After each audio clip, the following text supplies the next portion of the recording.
You're listening to the Vacation Rental Success Podcast, and like I mentioned in the last episode, we want you to imagine how it will feel to solve some of your biggest rental business challenges by the end of October.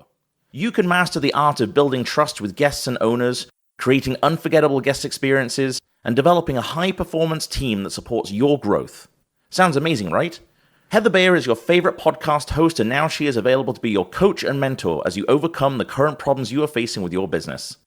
With expert-led sessions, interactive exercises, and a treasure trove of resources, the Vacation Rental Management Growth Accelerator coaching program will equip you with the tools to overcome operational challenges, stay ahead of industry trends, and make your business stand out in a competitive market.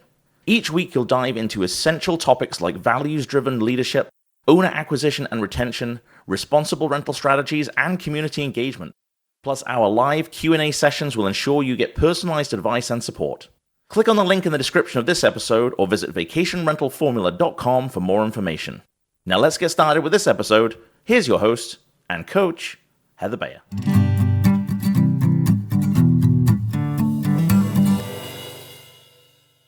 I want to share a recent post by Matt Landau, and he says, "These days I'm convinced that 99% of entrepreneurs and executives could massively benefit from a creative intervention in which the current pattern of business as usual is halted. Outside expert viewpoints are received honestly and openly, and time is taken to digest what is blocked or what could be infinitely better or reimagined. A creative intervention is a way of tricking yourself into thinking outside the box before it's too late, which in my opinion is basically the number one most powerful professional skill of the future." In this episode, I'm talking to Matt Landau, and we're going to take this apart and figure out what it means for you. This is the Vacation Rental Success Podcast, keeping you up to date with news, views, information and resources on this rapidly changing short-term rental business. I'm your host, Heather Bayer, and with 25 years of experience in this industry, I'm making sure you know what's hot, what's not, what's new, and what will help make your business a success.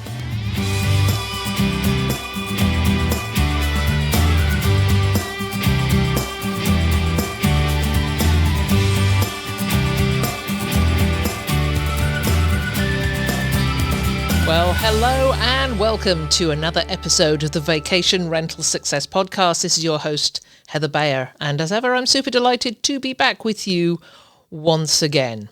You know, I've known Matt Landau for over 11 years. I'd been blogging about vacation rentals since 2005, and I wrote a book called Renting Your Recreational Property for Profit in 2007. It got to the attention of the HomeAway event committee, and I was invited to speak at their summit in Phoenix. For those listeners who might not have heard of HomeAway, it was the biggest platform for rentals at that time. It had bought out the original VRBO along with multiple other listing sites and was a huge deal. And Airbnb hadn't even surfaced as an option then. But it was my first ever conference, and to say I was nervous was a massive understatement. The audience were mostly independent owners, as HomeAway hadn't really embraced the property management space, so there were a lot of people who managed their own homes. I was talking about how to create a wow experience for guests. And on the first evening, there was a meet and greet, and I can't recall how we got together, but I found myself in a group with a couple of younger guys from a company called VRLeap, and a vacation rental photographer who was giving a presentation on taking impactful photos. We were all new to the speaking circuit and really apprehensive, so we promised to be at each other's sessions so that we all had a familiar face in the audience.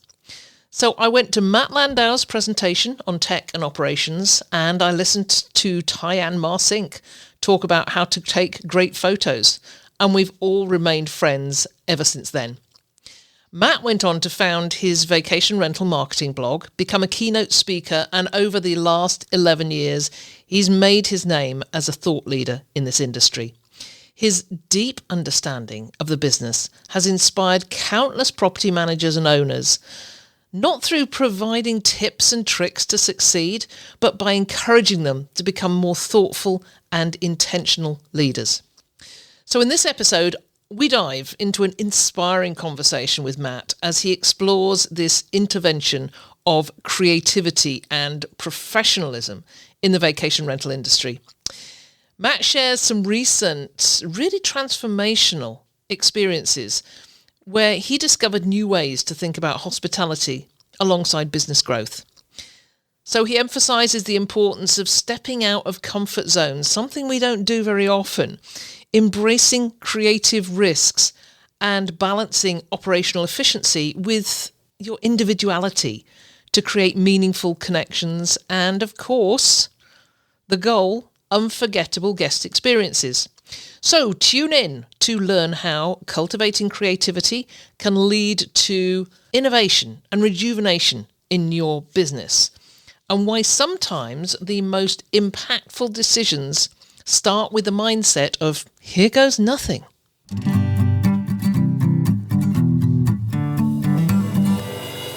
Hey, welcome back, Matt Landau. How many times is it? 2022.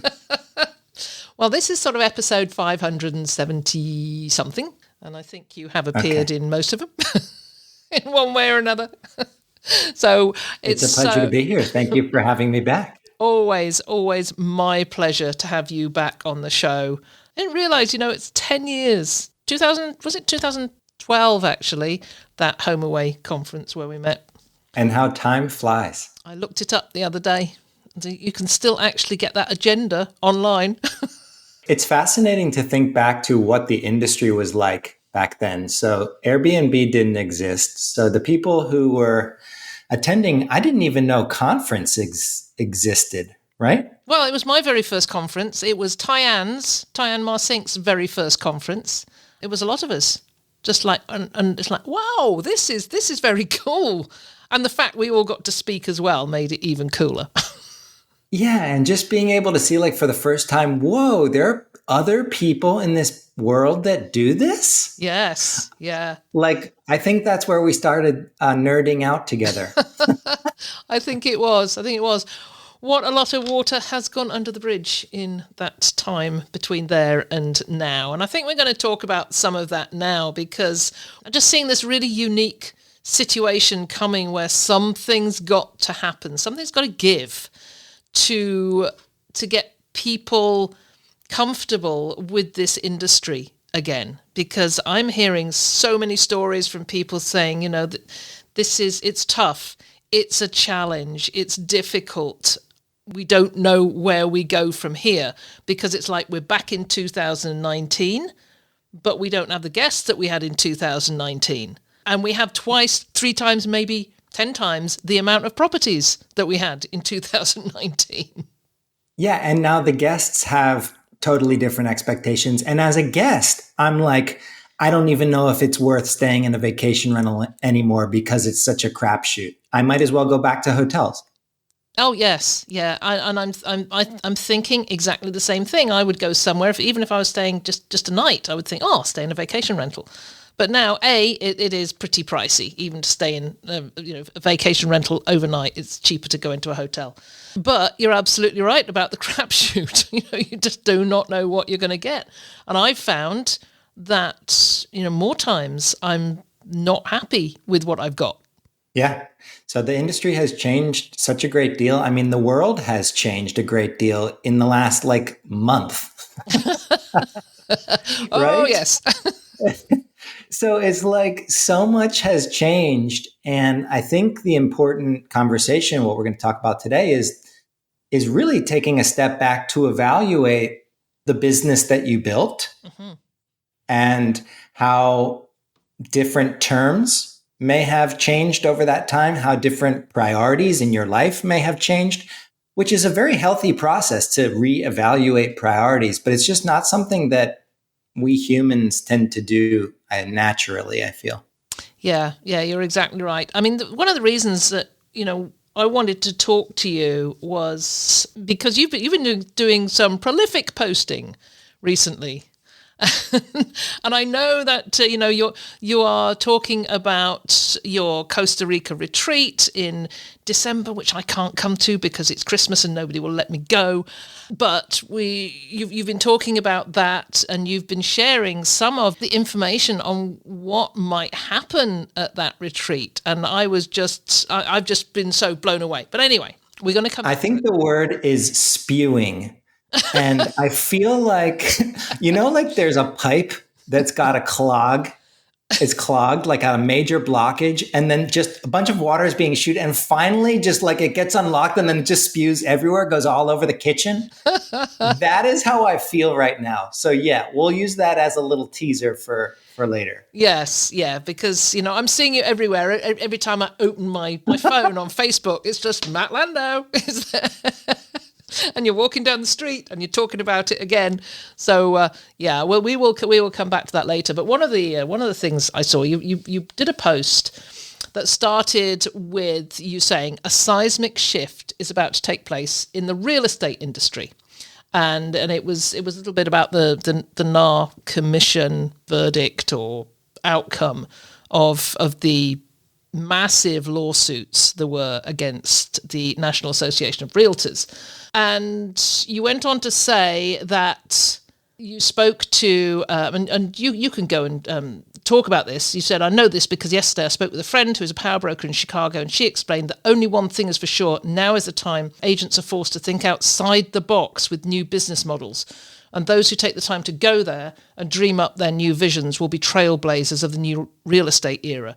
And it just got to me, and I thought, well, that's exactly where we are. We haven't, as a whole, had to deal with massive lawsuits, but we are in that, post-COVID situation where things have changed, and everybody seems to have their head in the sand and going along thinking that, we can carry on just like we did from 2019, but we can't. So that's where I sort of want to go with this, to start with this thinking outside the box with new business models. How do we even begin to do that? I think we start by taking an honest assessment of where we're at. And if we're feeling extremely passionate and alive and loving life, then we're in a really good place. And this doesn't necessarily apply to people who are in that place. If we're taking an honest assessment and trends in our business are not reversing anytime soon, fundamental things about our lifestyle are unsatisfactory.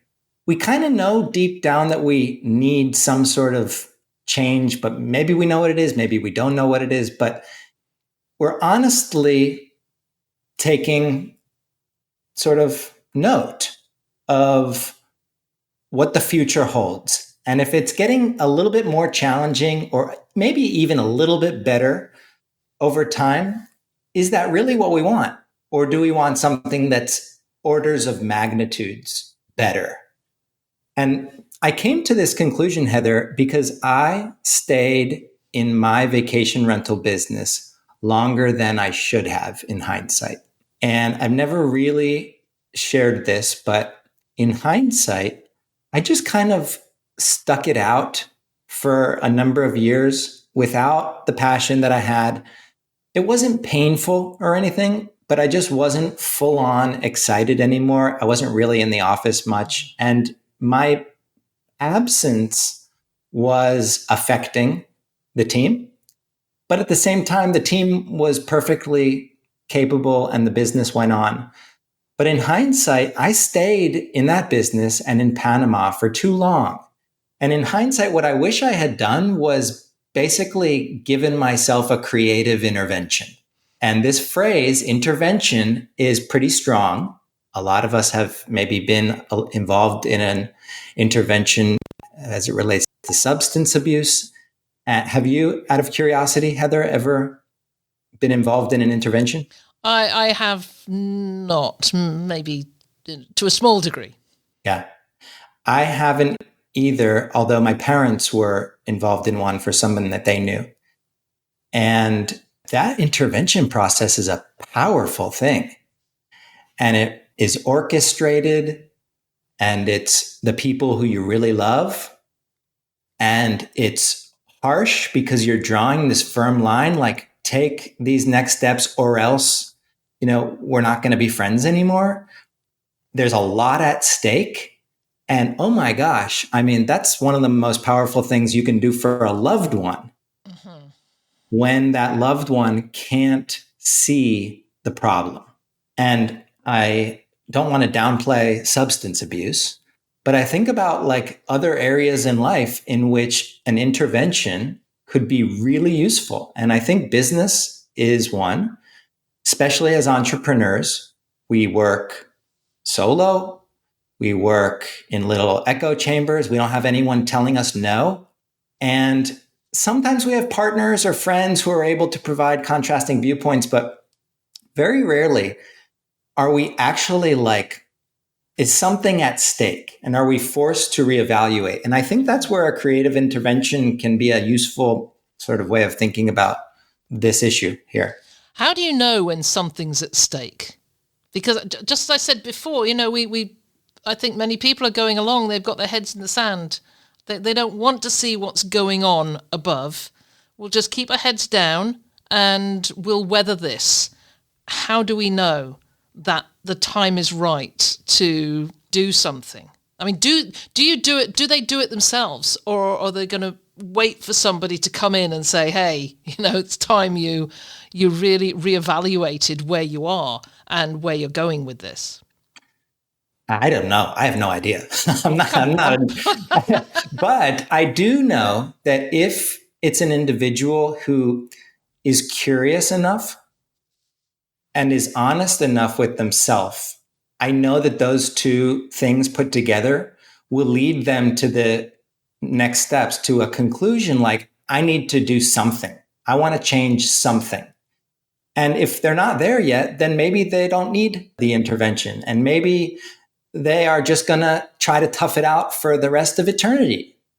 That's up to them. But I like to think that the people that we work with, at least kind of entrepreneurial minded, eventually you have to like accept that there might be another way and be really open and vulnerable and honest and be like, look, I would actually like to be spending much more time with my kids, or I haven't been sleeping as a result of this. Something needs to change. And I'm not downplaying how terrifying whatever those next steps might be. But I firmly believe that it is recognizing that you want a change, or at least like openly being honest about whether you need a change. I think those are the first steps.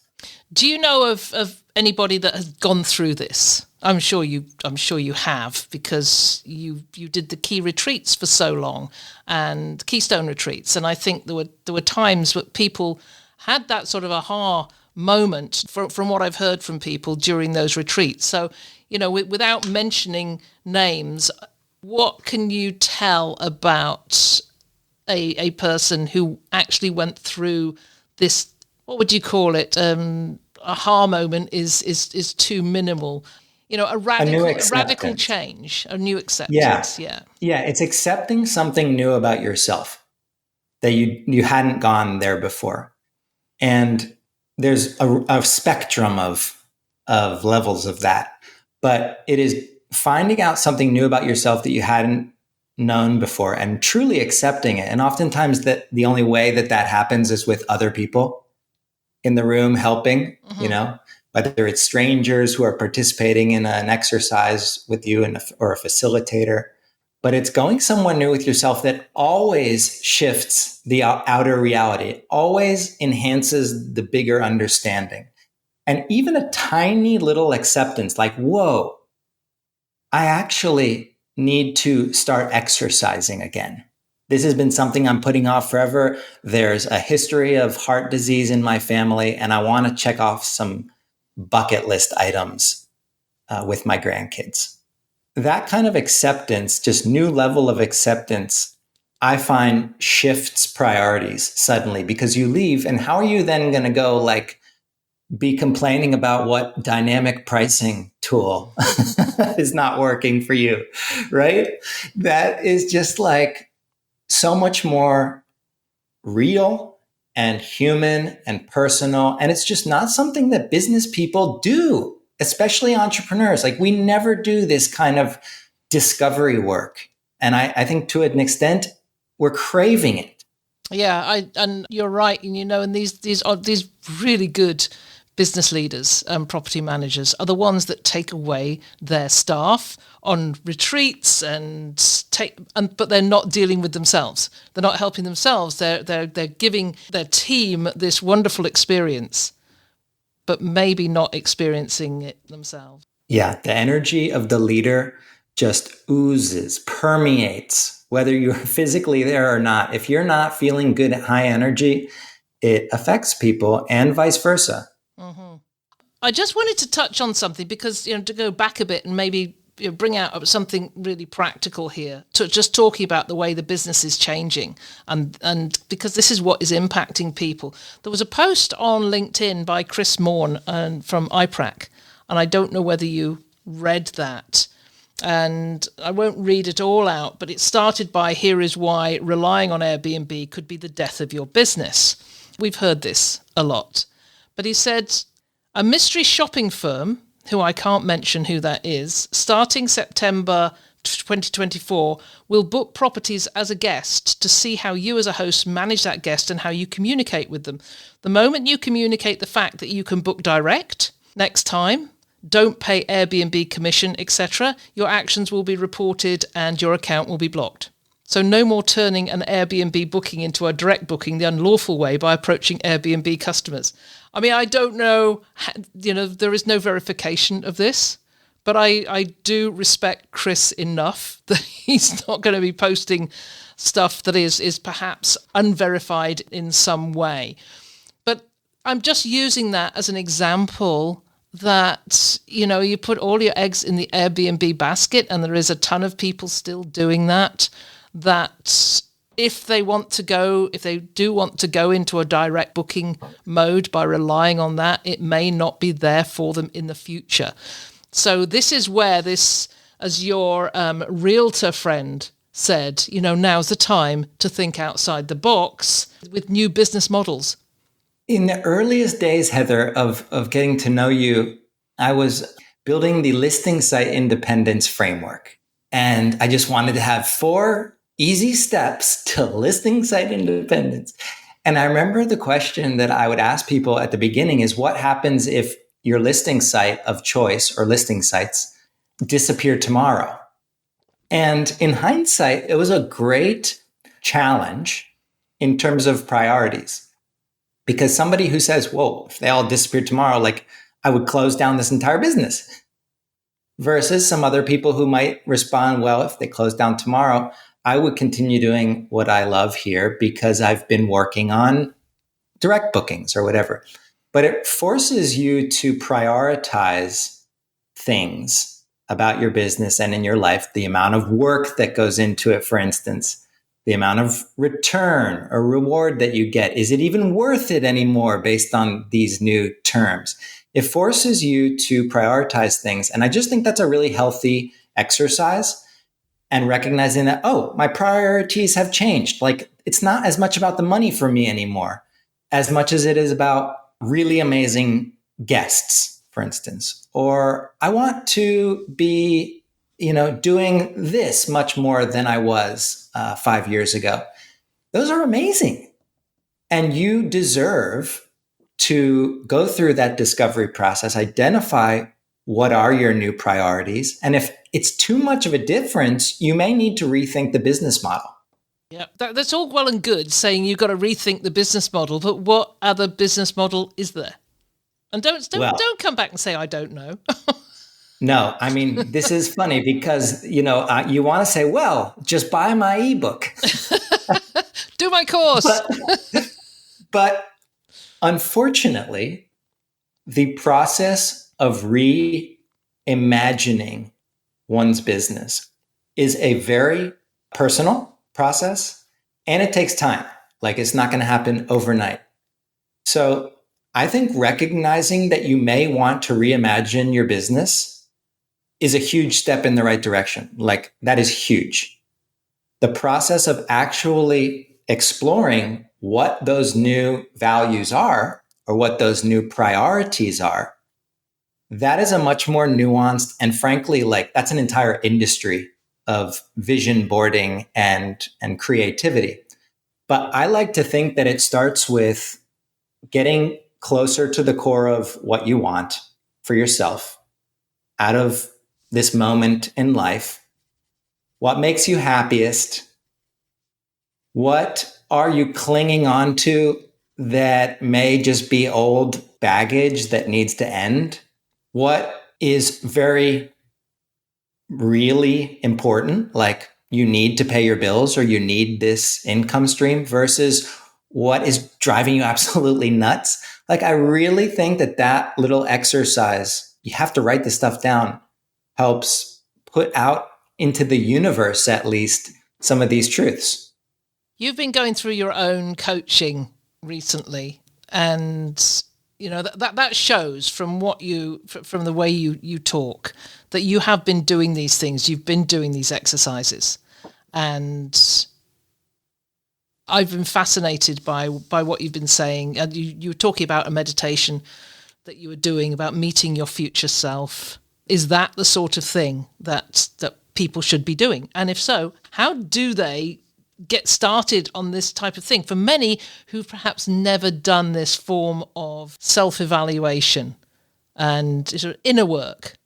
That was me, by the way, up until about 2.5 years ago. So I happened to meet two innovation consultants named Jordan and Erwin. You met Jordan at VRMA Orlando. They accelerated my process completely. So I attribute a lot of what I'm about to share with you to their company, which they call themselves Rocket Science. Shout out to Jordan and Erwin. What I think is really important in my own shift is recognizing that there are certain like things that you do, like little exercises. Or, how do I do it? Well, here's a way you do it. And I want to give you a quick example of that in just a second. Recognizing there are those kind of plays or exercises, but also recognizing that discovering your real like passions is a very big, wide world of possibilities. So you don't have to become to do a meditation necessarily if that's not your style. Frankly, that wasn't my style, but now it is. Now I'm totally sold. There's so many different kinds of ways to explore your style, your authentic voice, your story, what you really like, what really motivates you. There's a gazillion ways of doing that. But there's also some of these specific exercises. Like here's a wonderful one. In addition to the meditation with the future self that you just mentioned, which is basically you go and you meet this future version of you who has been through it all before. And in the meditation, you ask them for counsel. At least that's the way that I've started doing it. And they, somewhere down within you, give you advice that you hadn't necessarily connected before. And for me, those bits of advice are like so obvious now, I have no idea why I didn't see them. But another wonderful example of like an exercise that can give you a taste of what the bigger transformative skill set is all about was this one that Jordan and Erwin walked me through, in which you choose an area of your business that you want to basically bust the image of. So it could be your brand. You have to choose an area of your business where you want to bust the image and build a new one. Mm-hmm. So it could be your customer service. It could be the entire business, right? And you start by, you just do a brain dump. You just do full stream of consciousness, right. As far back as you can remember, every instance in which things did not go as planned. Like they didn't pan out the way you wanted them to. Just full dump. Paper's worth. You then put it on the shelf and you do this distillation process over the course of the next few days that distills all of that down into one word. So that one word encapsulates everything that was going wrong within this particular business realm. And that one word needs to really just cut you like a dagger, right? Because that's the image that needs to die. So once you identify that word, which is the image of any given area of your business that needs to die, you choose a new word. And this new word is then the starting point to do the reverse of the exercise. So in the reverse of a distillation process, you expound what this new word is capable of, all the way up until a full stream of like possibilities out there. And you have just busted an old image and built a new image. And I'm grossly oversimplifying this exercise, but just simply knowing that there is an exercise that I can use to bust an old image and build a new one, knowing that I can self-generate that change, for me is like kind of the entire thing. That is brilliant. And I have not, I was years as a psychotherapist and counselor and never came across that one. I find it fascinating. And all of these things are just intellectually challenging you in ways that you don't challenge yourself. And when you go there, like all kinds of new things appear on the other side. Yeah, I just want to come back to these words. So you distill everything down to a single word. Where does that word come from? I mean, do you go to ChatGPT and say, look, I've got all this and just give me the word? Or do you go to the dictionary? No, Heather, this is a non-Chat GPT exercise. Does it come boiling out of you, or just something comes into your head? I won't go into the entire exercise, but it is a very thoughtful process in which you're taking the big stream of consciousness down levels at a time. So it's not done all at once, and ultimately the problem image becomes fairly clear. Mm-hmm. And you need to make sure it's one that is negative, because like if you give yourself a positive slant on the negative word, it's like not really doing the trick. So it needs to be negative, and you need to really just like, it needs to hit you in a way that's like, yeah, that is exactly what was broken about that old system. And I think, again, this is a great example of a creative intervention. This is looking at something that was not working as well as we wanted it to, drawing a line, saying it's time to make a change, putting our finger on exactly what it was that wasn't working, and arriving at like this new understanding with ourselves that, yeah, I'm a new word now, or this division has a new word now. And you catch yourself from snapping back, because now you're like, oh no, I did this whole exercise. I've committed to, this new ideas. And I think that doesn't happen unless you are very deliberate about it, like a intervention group would be. So is this guided? Or is this something that you did by yourself, or was it guided by Jordan? And that particular exercise? Yeah. It was guided. Yeah. So is it something that you could do by yourself? Somebody's listening into this and goes, I just told you. That was it. Go and do it. There's no magical formulas here. I think the real advice we take away here is like, yeah, that's a great exercise, and there's a gazillion others just like it. Yeah. And reach out to innovation consultants like Jordan or Erwin. Do your Googling, but ultimately accept that you have something that is broken, that you want to fix, that needs to die.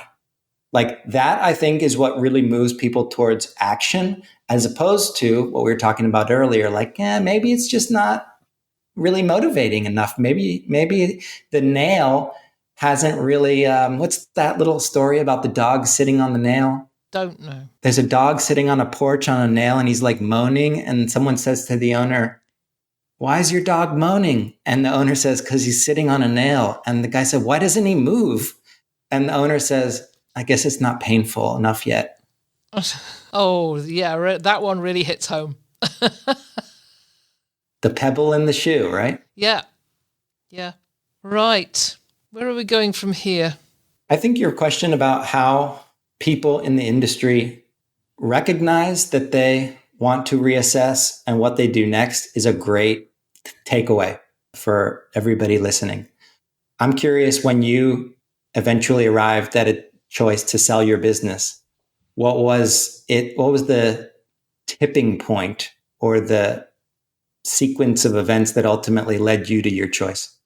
I don't know. We'd taken years to plan it, and COVID sort of got in the way of it. So we'd got to that decision beforehand, but it was, I was tired of it, tired of dealing with people, and there were other paths to tread. What would you say was the hardest part of letting go? I don't think there were any hard parts. You hear that, folks? It doesn't have to be hard. Yeah, I don't think there were any. No, it was ready, but we should have done it years ago. We should have done it a number of years before, and we didn't. And then deciding to do it, and then bang, 20. I mean, we were all set to go, and then well, in fact, 2021. So we were already. No, it was 2022. Gosh, where did those years go, Matt? They just sort of disappeared. I think it's also worth pointing out that like we've given the examples of me selling my business, you selling your business, but this is also the sequence of events to innovate. Yeah. To like build your existing business to a new level. Mm-hmm. And it's the exact same kind of echo chamber that we get stuck in. And if you're thinking to yourself, I want to like grow to a new market or expand in some completely new and original direction that nobody can copy, it's the same sequence of, let's take a step back. Let's evaluate, maybe with some outside voices, what's actually happening here and trying something new. And I firmly believe that incorporating, trying something new, thinking outside the box, whatever you want to call it, an element of that in the vacation rental management skill set makes for the leaders. Back to our real estate trailblazer quote. I think the vacation rental leaders are the ones who have established a really strong foundation of operational complexity, but also have this new creative muscle that they're exercising. And their team is practicing the creativity. Mm-hmm. And they're each out in the field wielding it in their own unique way, right? That I think is the essence of creative leadership right now. Yeah, and you're seeing the trailblazers out there right now, and that are making a difference. And it's not just because they're the most vocal on LinkedIn, or they're the ones that are standing up on stage at a VRMB conference. They're those that people are talking about. You know, people are talking about Robin and Heather at Moving Mountains. They're talking about Lauren Madewell at Auntie Bellum's Cabins. These are, I can think of so many. Rachel Alday. Yeah, just a ton of people. And, I could start reeling off names. But these are the people that are out there doing this stuff, and they are innovating. And you meet them, and you feel like, whoa, they got something really good going here. Valerie Gangas is another great example. Yeah. You got the energy, got the vibes. You're like, whoa, this woman knows what she's doing. Her niche is so clear. And like guests feel that too. And I think we've been so stuck in thinking about transactions or metrics or operations or something that we forget that there's this whole world of feeling out there where when your guests interact with your business, they're going to feel one way or another. And you want it to be good. Mm-hmm. And you need to be feeling good in order to convey that through osmosis. You need to know what that experience is supposed to be like. And I think forever we just say, I don't understand what experience is, so I'm not going to invest any time in getting to understand it. I think that's the mistake. Yeah. So we've talked about sort of thinking outside the box. How or where does that happen? It doesn't happen in a pokey little office in the company premises. Where can it happen? Or maybe it does happen in a pokey little office in the company premises. I don't know. But should people be thinking about going away somewhere and bringing somebody in from the outside, like you did with Erwin and Jordan? I think hiring experts is an amazing way to get there quickly, for sure. I think going somewhere, traveling outside of your comfort zone teaches me something every time new about myself, every time, without fail. So going somewhere, awesome. But to answer the question, where do we go? How do we do more of outside the box thinking? That is a question that I arrived at and quite frankly, could not find any solution, like any real answer. I attended this wonderful conference with Antonio in Tangier, Morocco, the House of Beautiful Business, for instance. That was one shining example of a place that you can go to think way more outside the box. And I am going next year. It completely blew my mind. But brought like online and in real life, I have really found difficulty finding places where I can learn to think more outside the box. Hanging around artists, I did not consider myself a creative, but I do now, purely because I've started hanging around artists. Maybe not purely, but one big reason is because I go to art events and I've gotten to know some of these really cool artists, and they're so expressive and creative and just original. And I admire that so much. And I feel like it rubs off on me, to be honest. Like, I feel like I started wearing my red glasses after I attended my first art event. So I think those types of spaces where you can see what does a more creative person look like, act like, think like, I think that's also really important. But back to a singular source, I was kind of disappointed, to be honest, with the amount of noise and lack of actual signal. And I have decided to create a new community around this problem. Okay. And this is the first time I'm actually saying this out loud here. But when I started the vacation rental marketing blog, it was because I felt like I had information that people could really run with. And it was just non-existent online or too hard to find or whatever.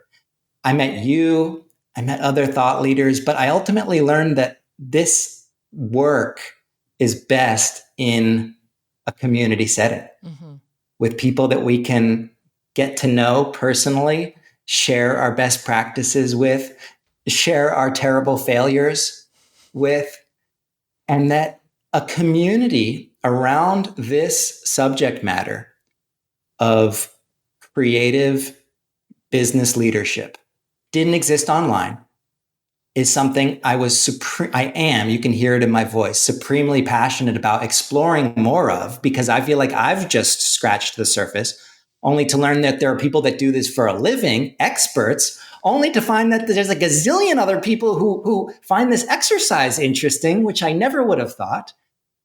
It was putting those pieces together and realizing that my natural evolution as a community builder has a new calling.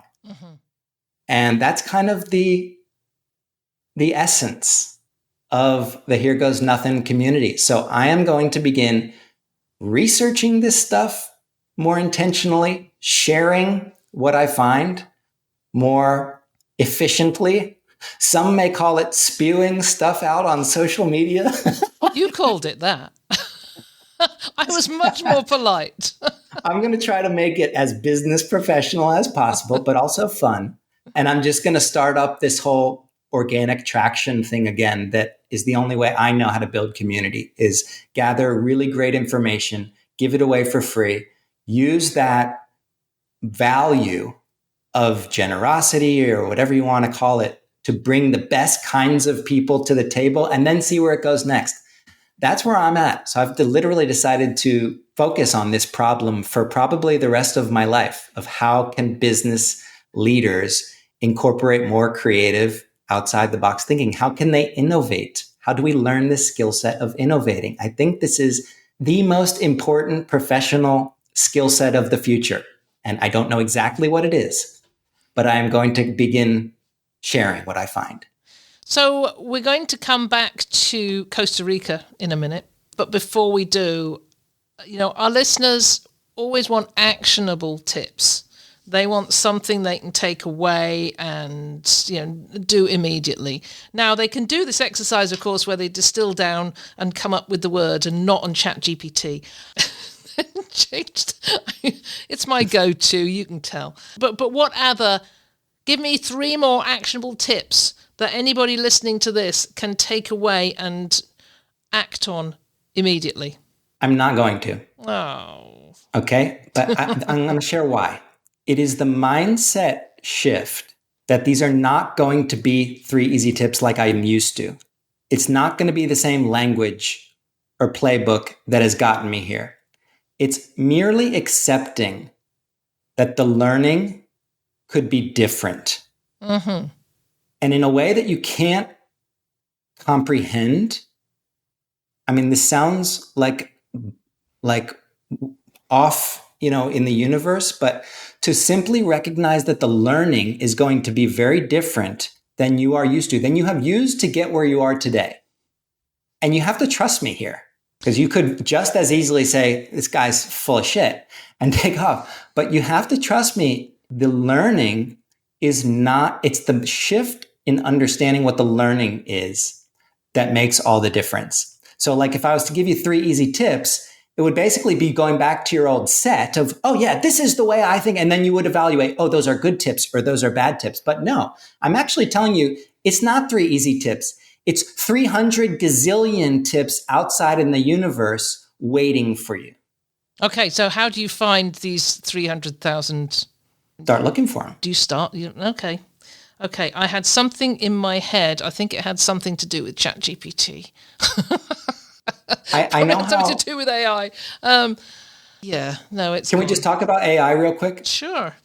I think another way to accelerate this intervention process is to just envision your job or your business 5 years from now, and then 10 years from now, using the exact same trajectories of disruption that AI and robotics will have on life as we knew it.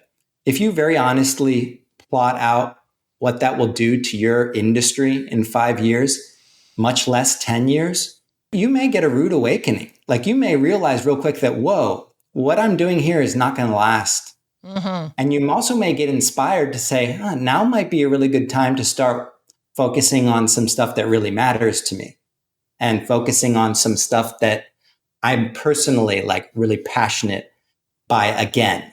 And for some people, that might mean like letting go of a particular job or relationship. That's what change is all about. So I think purely like forecasting how these technologies are going to disrupt our lives, you can really start to envision how different things will be. I think it's just a bit of inspiration to be like, oh yeah, now would be a pretty good time to start thinking in a slightly new way. So, okay, that's a great segue into talking about the retreat, because that is, from what I can tell, and I do intend to come in May if I'm not flying back to UK. But I know that it's going to force me or have me thinking outside the box and doing all those things. So, tell us how this is going to come together. I'm kicking off the Here Goes Nothing community with a retreat over New Year's. It'll be facilitated by the 2 innovation consultants I mentioned earlier, who have been doing this work for a really long time.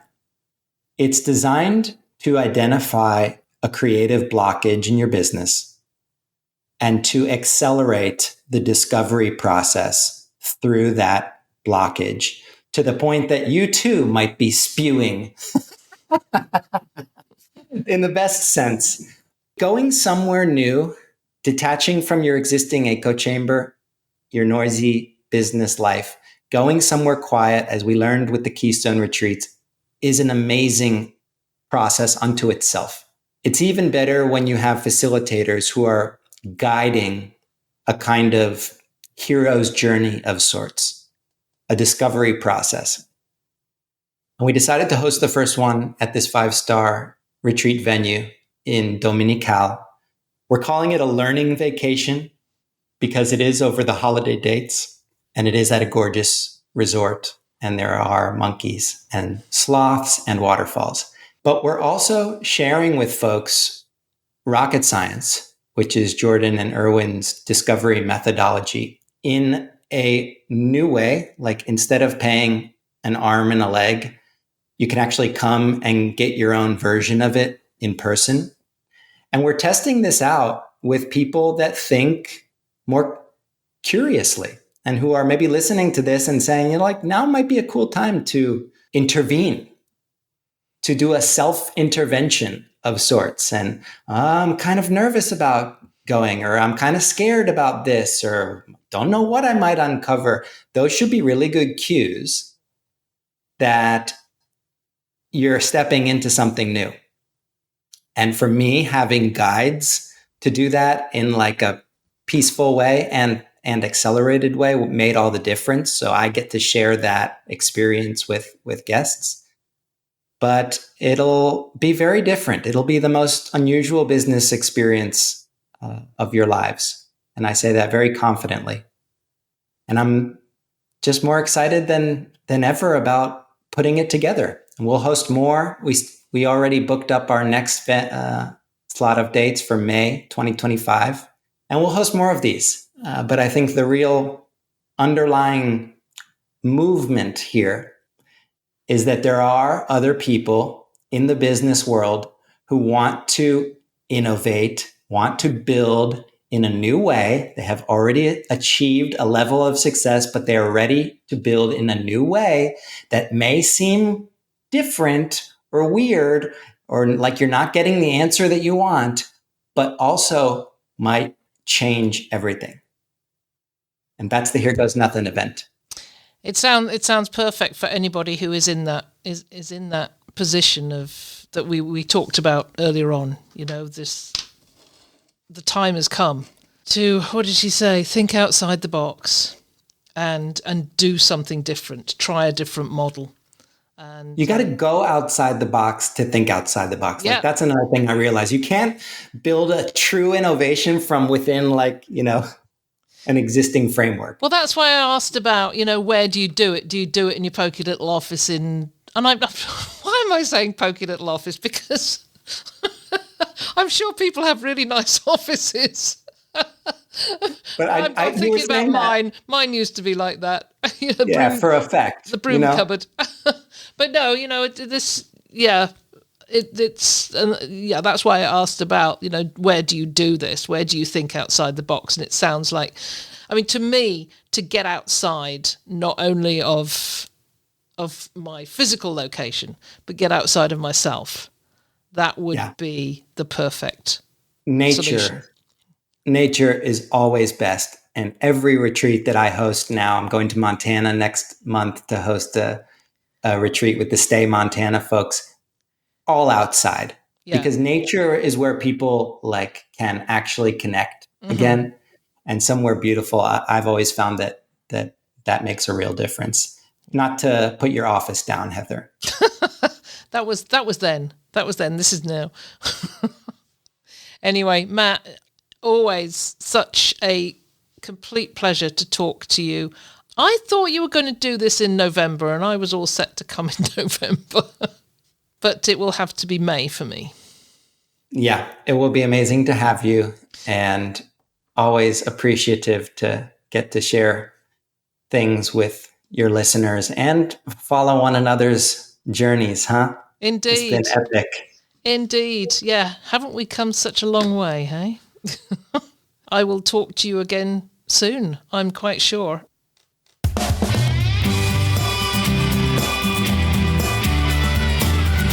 Wow. I hope you enjoyed that as much as I did. Always love spending time with Matt Landau. There was a post on LinkedIn this morning. I didn't mention it to Matt, but he talked about something in a LinkedIn post, and somebody came back to him and said, "So, for us mere mortals, can you explain that a little more?" And there's sometimes I get to thinking that Matt is on a different plane. He's reaching so far, maybe inside himself, but also outside of himself in his learning journey. And sometimes I get a little bit lost, but this discussion that we've just had, I think, is so super helpful. I hope it got you really thinking deeper than perhaps you have before. So, of course, if you're interested in the retreat in Costa Rica, and I have to tell you, it's probably one of the most beautiful locations I have ever seen. If you just go to the website And, even if you're not interested at all, just go take a look at where this retreat is being held. It is quite gorgeous. And of course, you can read. I'll put Matt's LinkedIn profile on there so you can reach out to him if you have any questions at all. I think I'm getting my slot booked for May to make sure that I have that on the calendar. And if you're going to go in May, then I shall probably see you there. Otherwise, go spend New Year in Costa Rica, in Dominical. I think that would be awesome. Thank you again for listening. It's always a pleasure to have you here with me, and I'll look forward to being with you again next time. It's been a pleasure as ever being with you. If there's anything you'd like to comment on, then join the conversation on the show notes for the episode at vacationrentalformula.com. We'd love to hear from you, and I look forward to being with you again next week.